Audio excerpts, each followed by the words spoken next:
Olá, tudo bem? Eu sou a Carolina Oliveira e nós vamos conversar um pouquinho sobre vaginites e vaginoses. Então, nós vamos falar sobre essas principais vaginoses, a vaginose bacteriana histolítica e as principais vaginites. E vou aproveitar e trazer o que houve de novidade no congresso que nós tivemos na Irlanda, na Sociedade Internacional para o Estudo das Doenças Vulvovaginais esse ano, em 2022. Bom, nós sabemos, né, estudos mais recentes, várias publicações têm saído mostrando uma nova classificação do microbioma vaginal. Nós tínhamos um entendimento mais em tipos de flora, depois grau lactobacilar, e agora a tendência é você classificar esse microbioma vaginal, que é composto por diversas bactérias que vivem ali num grande equilíbrio, né? A gente tende a classificar em comunidades. Comunidades tipo 1, 2, 3, 4 e 5, de acordo com o predomínio de determinada espécie de lactobacilos, ou, no caso da comunidade do tipo 4, são pacientes que geneticamente têm uma redução de lactobacilos e, na verdade, um predomínio de outras bactérias. Então, esse conceito, inclusive, da normalidade, né, que a gente sempre pensou que as mulheres deveriam e são colonizadas por lactobacilos, não é uma regra absoluta, por exemplo, para muitas mulheres de origem africana e asiática, em que elas têm o predomínio, às vezes, da comunidade do tipo 4. A gente sabe que, além das questões genéticas e raciais, diversos outros fatores podem e vão alterar o microbioma vaginal ao longo do ciclo, ao longo da vida da mulher. E, inclusive, no congresso houve exatamente uma discussão: será que existe o microbioma vaginal normal? Porque sim, a gente acreditava e ainda acredita que a presença dos lactobacilos realmente vai deixar um ambiente vaginal com um meio mais ácido, produção de ácido lático e outras substâncias que realmente protegem o ambiente vaginal. Mas nós temos mulheres que não vão ter esse predomínio e a gente não vai poder dizer que elas são anormais, né? Na verdade, são mulheres que têm um maior risco, na verdade, de ter uma vaginose ou uma vaginite. E para começar, a gente fala de vaginose bacteriana, que é a principal causa de corrimento vaginal. No caso da vaginose bacteriana, o que nós observamos é que ou os pacientes vão ter predomínio de espécies de lactobacilos Inneris e Ginsene, que é a comunidade tipo 3 e 5. Esses lactobacilos, eles têm um menor potencial ali de produzir ácido lático e outras substâncias com essa propriedade antimicrobiana, antiviral, imunomoduladora, ou seja, grande protetora do ambiente vaginal. Ou são pacientes que vão ter predomínio de outras bactérias, a comunidade tipo 4, em especial de bactérias anaeróbicas, e aqui com destaque para a Gardnerella vaginalis. Então, elas vão produzir outras substâncias, aminas cadaverinas, que vão, né, são ácidos graxos que vão dar aquele odor característico da vaginose bacteriana. E nesses dois cenários, né, da redução dessas espécies Crispatus e Gasseri e no cenário em que há o predomínio de bactérias anaeróbicas, eu vou ter um ambiente com essa menor proteção vaginal.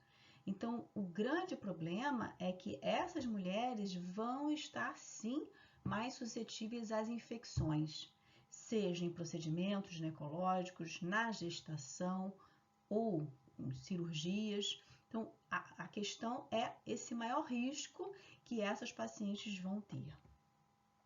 E isso foi discutido também no congresso, se a vaginose bacteriana é uma doença, com esse entendimento atual que muitas mulheres, por questões genéticas, raciais, vão ter um predomínio, ali um microbioma vaginal que não vai ter aquele predomínio de Crispatus e Gasseri, que previamente a gente dizia que era a regra ali como saúde do ambiente vaginal. Existe sim uma grande discussão, né, já há muito tempo com relação a vaginose bacteriana ser ou não ser uma infecção, uma condição transmitida sexualmente, porque a gente vê com certeza com mais frequência em pacientes que têm atividade sexual, em pacientes que têm novas parcerias.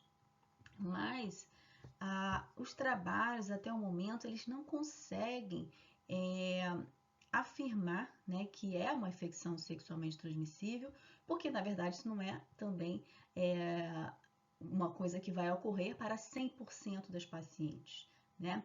Então, no congresso foi debatido também sobre isso e a segunda opinião de alguns pesquisadores, talvez valha a pena sim tratar alguns parceiros. Para algumas pacientes isso pode ser benéfico, mas para a maioria não, tá? Então, alguns casos selecionados e aí a gente vai precisar de mais publicações para entender melhor quais seriam esses casos. Então, até o momento, isso a gente ainda não tem como regra tratamento das parcerias. Então, claramente, a paciente chega para a gente com aquele corrimento bolhoso, branco, acinzentado. Não observamos processo inflamatório, é só realmente uma alteração ali do microbioma. Um pH que tende a ser maior que 4,5. A gente, se tiver disponível microscopia fresco, pode ver ciclocelos ou células-alvo, que são as células epiteliais impregnadas por essa flora cocobacilar, com redução de lactobacilos. E o teste das aminas, o IF-teste, o teste com KOH 10%, ele vai acentuar a volatilização daquela produção das aminas, exacerbando o odor de peixe podre característico. Nós acabamos de fazer o que? Os critérios de Amsel. Se presentes 3 desses 4, a gente pode fechar o diagnóstico de vaginose bacteriana. Existe ali uma crítica a esses critérios porque a sensibilidade é muito variável, às vezes baixa, podendo deixar então passar alguns casos sem um correto diagnóstico. Daí, o padrão ouro para o diagnóstico descrito é o score de Nugent. Nesse score, a gente vai dar uma pontuação de acordo com a quantidade das bactérias, do tipo bacteriano e tem que quantificar, ok? Isso é padrão ouro, mas que a gente sabe que na prática isso não é fácil. Você vai colher o material, enviar para um laboratório, aguardar um resultado e quando chega o resultado, eu trouxe apenas um exemplo para vocês observarem. Você solicitou a bacterioscopia, nem todos os laboratórios vão ter essa expertise em quantificar essas bactérias e dar para a gente um laudo que a gente tenha maior capacidade ali de entendimento. Por exemplo, nesse caso ele coloca numerosos bastonetes gram-positivos, que eu imagino que seja lactobacilos, mas as outras bactérias que foram encontradas, elas não foram quantificadas e ele não me disse, é sugestivo de qual tipo bacteriano. Né? Então, a gente fica um pouco no dia a dia, na prática, sem conseguir diagnosticar bem pelo Nugent. Entendendo essa dificuldade, a União Internacional Europeia contra IST, junto com a OMS, eles publicam que você poderia fazer essa avaliação, tá? Mas de uma forma ali mais objetiva, sem precisar dessa quantificação. E são os critérios de Reyeson. Então,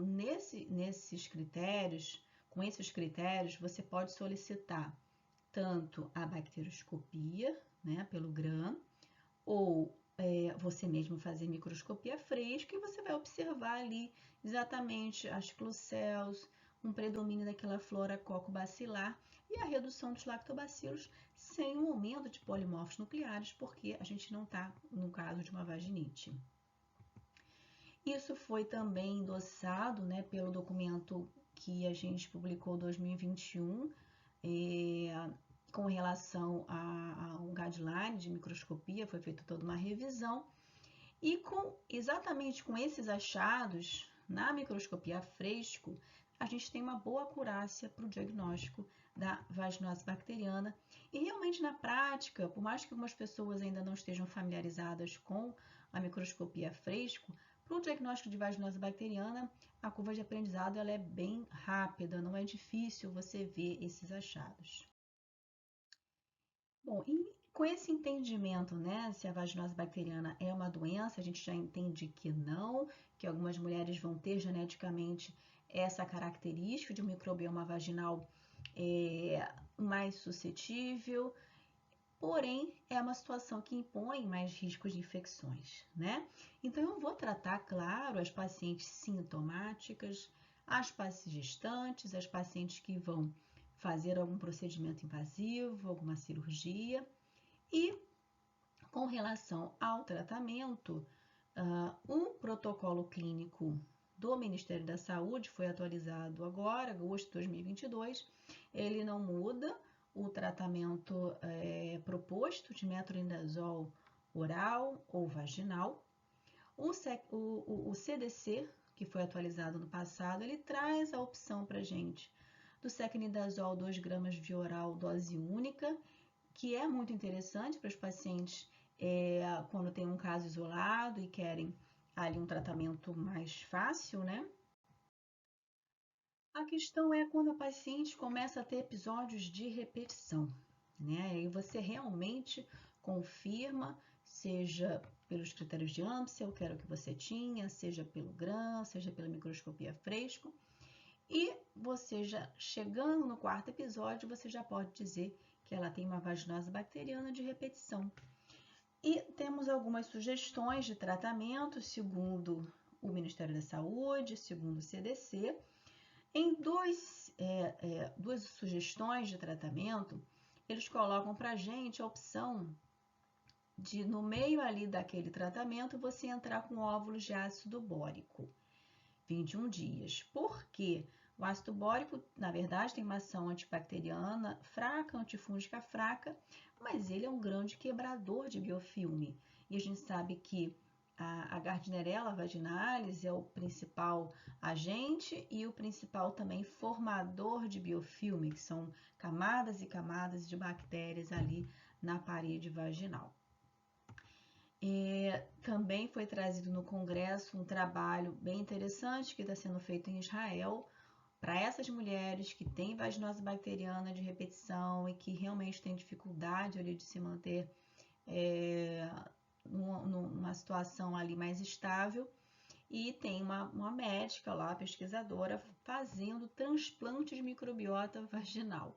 Então, ela pega o microbioma vaginal comunidades tipo 1 e 2 e faz o transplante para essas mulheres e até o momento ela tem tido, claro, com pequenos casos, número de casos, ela tem tido bom resultado. Não sei se é uma terapêutica que vai ter uma boa adesão, mas tem sido estudada. Bom, com relação à ultravaginose, a vaginose citolítica, aqui é um extremo oposto, né? Eu vou ter, neste caso, aumento de lactobacilos. Tá? É uma condição pouco estudada, mas alguns trabalhos mostram que geralmente é o predomínio do Lactobacillus crispatus, que é a comunidade do tipo 1. E aí volta aquele questionamento, né? Será, mas isso não era o mais normal? Na verdade, nesse caso é um excesso, então nem de mais nem de menos, né? O excesso dos lactobacilos aqui, ele vai causar essa hiperacidez, a gente observa nessa lâmina, né? Núcleos soltos, realmente um aumento expressivo ali dos lactobacilos, e para paciente essa hiperacidez vai ser sintomática sim. Por que isso acontece? Não conseguimos também fechar bem essa fisiopatologia. Há algumas teorias, uma realmente que a gente compreende bem, que é o aumento natural de lactobacilos que a gente observa ao longo de um ciclo menstrual normal. Então, na fase lútea é onde eu tenho maior concentração de lactobacilos, realmente, e para algumas mulheres, essa maior concentração gera sintomas. E realmente é onde a gente mais observa o sintoma da vaginose citolítica pré-menstrual. e aí ela menstrua, geralmente vai alcalinizar e ela geralmente tende a melhorar. Foi também discutido no Congresso, inclusive uma mesa em que 2 pesquisadores debateram, uma americana e o Pedro Vieira Batista, português, debateram: será que a vaginose citolítica existe? Para muitos americanos, é uma condição que não existe, tá? E para os europeus, especialmente Pedro Vieira Batista, que é um grande estudioso da área, sim, com certeza existe, eu também acredito que existe. E isso foi discutido pela dificuldade que a gente vê, talvez, das pacientes terem acesso, né, ao atendimento médico quando estão sintomáticas. Logo depois da menstruação tende a melhorar. Então, a gente não vê com tanta frequência algo, mas que realmente a maioria das pessoas acredita que existe. E a paciente chega para a gente ali com uma queixa clássica de um prurido, uma ardência, geralmente pré-menstrual, e ela com frequência vai ser confundida com candidíase. E ela já chega dizendo para a gente que tratou várias vezes, mas volta. E muitas vezes acha que já começa a tratar uma candidíase de repetição e, na verdade, não é.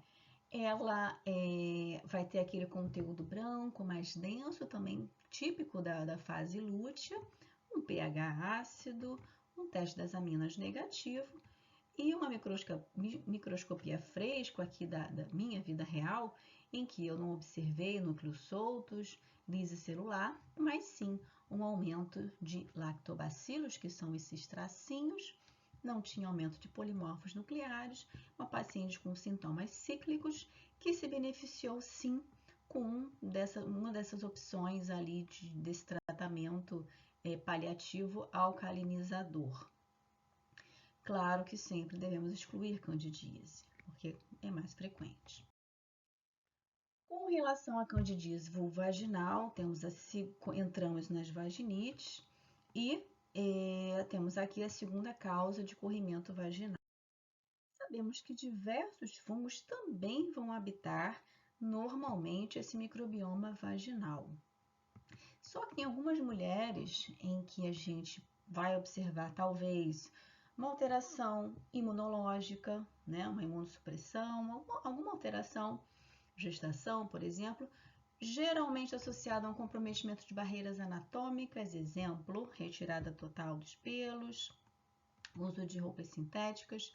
Numa mulher suscetível, estes fungos vão deixar de estar ali no seu estado comensal, leveduriforme, e passar para um estado patogênico. Quando a gente fala em alteração de mecanismo de defesa, a gente está falando de imunidade celular.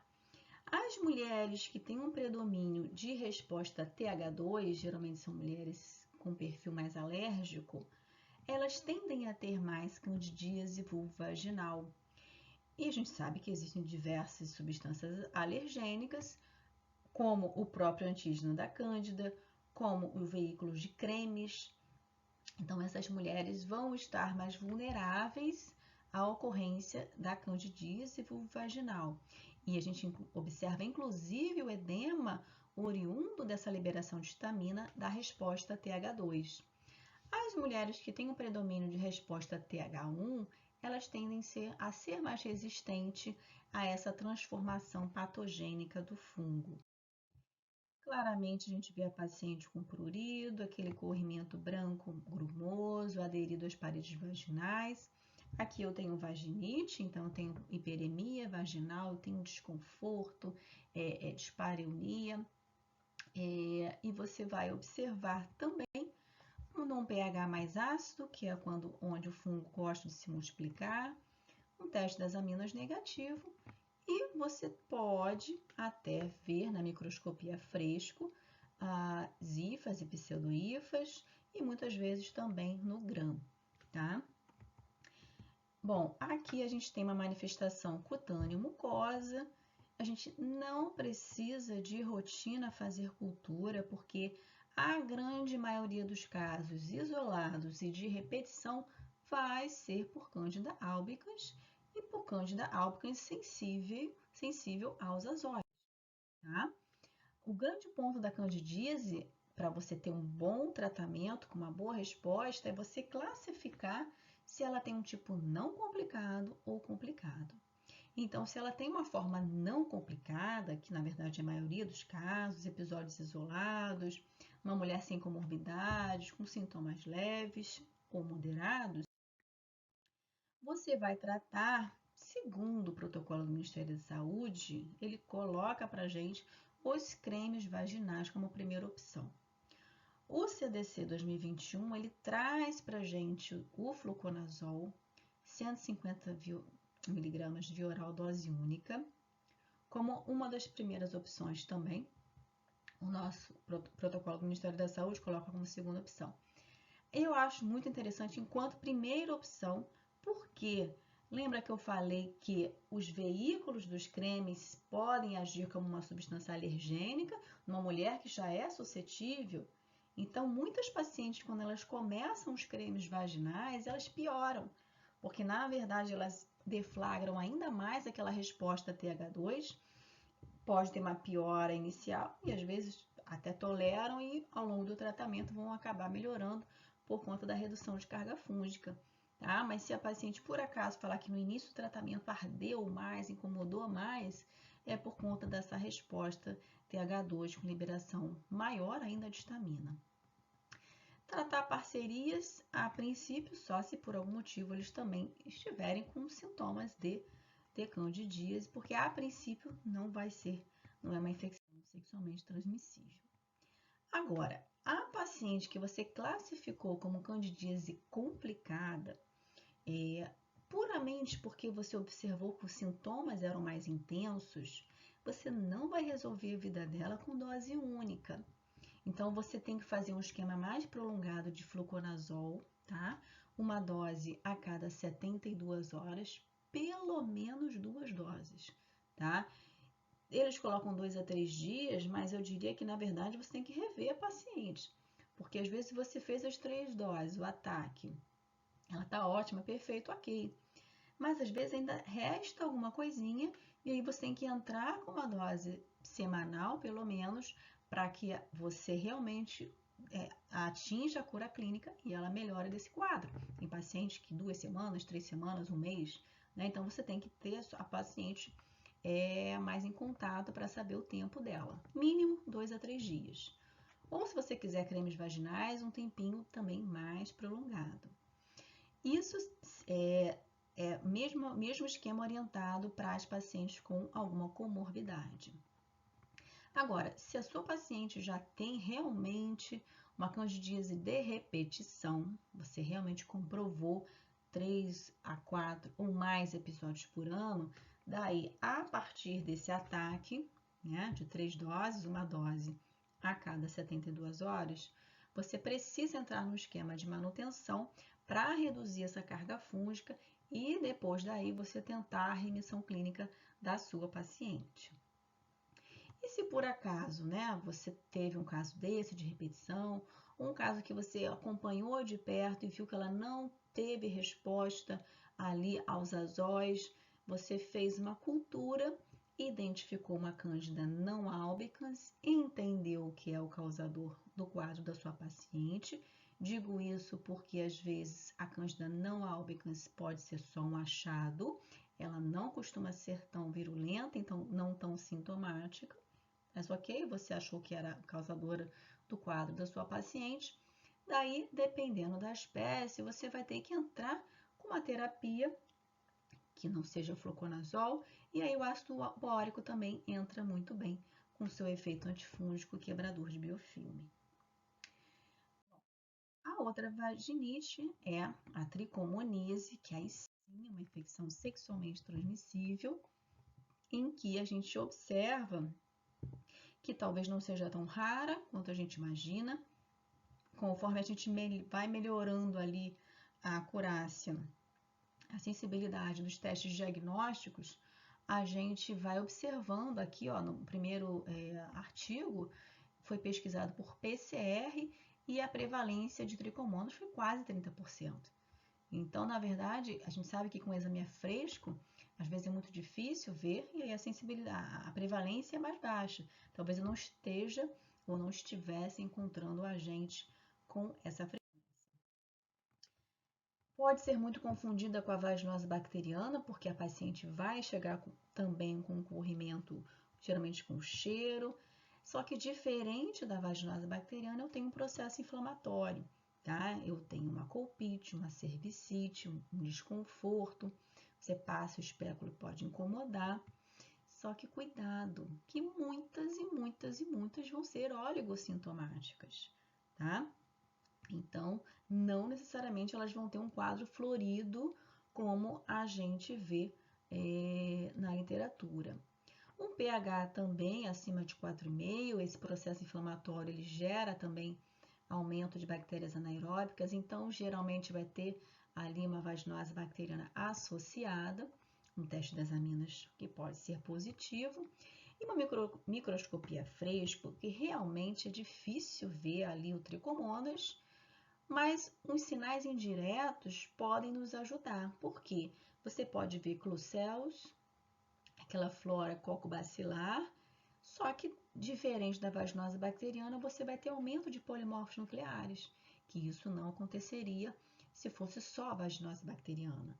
Daí levanta a sua suspeita da tricomoníase. E hoje o padrão ouro é a biologia molecular, se possível ali você realizar, infelizmente a gente não tem disponível no SUS. O tratamento se manteve na atualização do PCDT 2022 com as duas opções metronidazol dose única 2 gramas ou por 7 dias, mas o CDC já traz para a gente desde 2021 que o ideal são 7 dias de tratamento. Então, alguns trabalhos, meta-análises, mostraram maior taxa de cura clínica quando a gente faz esse esquema de 7 dias. Os homens não foram estudados, então mantém ali a opção da dose única. Claro que vamos tratar parcerias e claro que frente a uma infecção sexualmente transmissível, nós vamos rastrear, oferecer o rastreio das outras. Creme vaginal não vai tratar, secnidazol a princípio também não está descrito ali como opção de tratamento. E outra coisa também que não veio na atualização do PCDT e que veio na do CDC 2021 é que a questão do efeito antabuse, né, a associação do álcool com o metronidazol, podendo causar aquele racha, aquele desconforto, ele cai por terra, porque eles viram que o metronidazol não tinha interações enzimáticas ali que permitissem esse efeito de sulfiram-like, tá bom? E também tivemos uma discussão no Congresso em que esse pesquisador fala, né, de algumas preocupações com relação à resistência antibiótica, em que seria orientada uma dose maior do metronidazol, a gente não sabe idealmente qual seria, e também, além da resistência antibiótica, ele fala das pacientes alérgicas, a gente precisaria fazer a dessensibilização. Com relação à vaginite atrófica, nós temos o que? Mulheres na pós-menopausa, redução ali de oferta, né, de glicogênio, redução de lactobacilos, que vai ser normal nessa fase da vida da mulher, né? A questão é que em algumas mulheres, essa maior colonização por bactérias, geralmente de origem ali intestinal, cocos gram-positivos, para algumas mulheres, isso gera um processo inflamatório, tá? Então, de 25% a 50%, isso vai gerar uma vaginite. Então, no congresso, inclusive, foi discutido isso. Será que é diferente a atrofia vaginal da vaginite atrófica? Então, nem todas as pacientes numa situação de atrofia vaginal vão ter um quadro de vaginite. A gente vê claramente a paciente com um corrimento amarelo, não bolhoso e com todas as queixas da síndrome geniturinária. E a gente vê no exame físico exatamente isso, né? Aquele epitélio fino, avermelhado, você vê com facilidade os vasos do estroma, um pH que tende sim a ser um pouco mais para alcalino, porque você teve redução de lactobacilos, um teste das aminas negativo, e aqui também uma lâmina da vida real, a gente tem predomínio de células profundas, né? Elas têm núcleos maiores, citoplasma menor e redução dos lactobacilos. Tratamento com estrogênio local, então isso vai dar o maior aporte ali, né, de glicogênio, vai reptilizar melhor esse epitélio, aumentando os lactobacilos e melhorando toda aquela sintomatologia. E no congresso também foi discutido se os hormônios vaginais são seguros para as pacientes de alto risco, para câncer de mama, como por exemplo pacientes com mutação do BRCA, sim, tá? Agora, para pacientes que tiveram história de câncer de mama, os trabalhos, eles não conseguem dar esse embasamento de segurança, então eles pedem que haja uma individualização dos casos, conversa com o oncologista para que seja decidido ou não por esse tratamento. E para fechar, a vaginite aeróbica inflamatória descamativa são condições bem mais raras, mas que vale apenas a lembrança quando você tiver um caso mais difícil. Aqui, geralmente eu tenho uma paciente também na pós-menopausa, numa situação de hipoestrogenismo, também com uma queixa ali geniturinária, mas você vê um corrimento amarelo mais abundante, mais profuso, um processo inflamatório ali mais intenso, um pH, claro, mais para alcalino, teste das aminas negativo. Você tenta um tratamento com estrogênio local, não funciona. Você faz tratamentos antibióticos, não funciona. Você pesquisa ISTs, importantíssimo, e também não encontra nada, tá? E aí realmente bate um desespero como tratar essa paciente. O que a gente está vendo? Na verdade, um caso de vaginite aeróbica. Assim como a vaginite atrófica, eu vou ter um hipoestrogenismo, vou ter um predomínio de cocos gram-positivos e nestas pacientes um processo inflamatório muito intenso por conta disso, gerando toda aquela sintomatologia. O que a gente pode fazer? A gente pode pedir uma bacterioscopia pelo gram e vai observar a presença, dominância clássica dos cocos de gram-positivos, com a redução praticamente completa dos lactobacilos e com predomínio celular mais de células profundas. Os autores que descrevem essas condições, eles preconizam que a microscopia a fresco seja o padrão ouro. Mas a gente sabe que vai ser muito difícil a gente conseguir, com os nossos microscópios, ter todos esses detalhes como eles pedem para fazer o diagnóstico. Então, a vaginite aeróbica, né, como se fosse uma forma até mais grave da vaginite atrófica, e a inflamatória descamativa ainda é uma forma mais severa do que a vaginite aeróbica.